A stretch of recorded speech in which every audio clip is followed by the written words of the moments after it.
Alors le fait déclencheur de mon engagement, c'est dès que je suis arrivé conseiller municipal à Notre-Dame-des-Landes aux élections municipales de 2001. Peu de temps après les élections municipales, le projet d'aéroport a été relancé par le gouvernement de l'époque. On a eu le débat public en 2003, on a eu également l'enquête publique en 2006.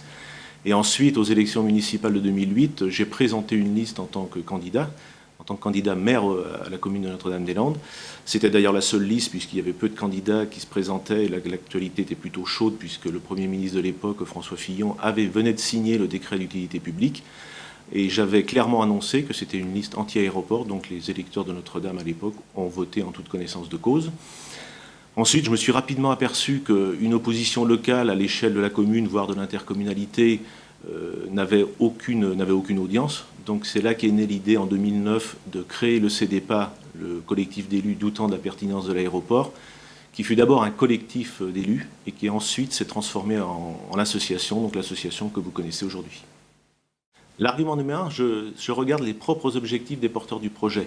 Les porteurs du projet ont pour objectif 9 millions de passagers en 2050. On m'aurait dit 50 millions en 2050, effectivement il fallait un nouvel aéroport. 9 millions de passagers, je pense qu'on peut réhabiliter le site actuel et accueillir 9 millions de passagers à terme. Et le deuxième objectif qui milite en faveur d'une réhabilitation du site actuel, c'est que le site de Notre-Dame-des-Landes, vous le savez, aujourd'hui est en zone humide à 100%. Ce sont des législations récentes qui s'appliquent à ce projet parce qu'il est toujours resté à l'état de projet. Si on avait réalisé ce projet dans les années 80, il n'y avait pas toute cette législation. Donc aujourd'hui, cette législation s'applique, et notamment sur les têtes de bassin versant.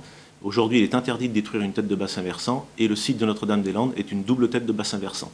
Donc si on veut respecter les législations qui s'appliquent à ce projet, aujourd'hui on ne peut pas réaliser le projet à Notre-Dame-des-Landes.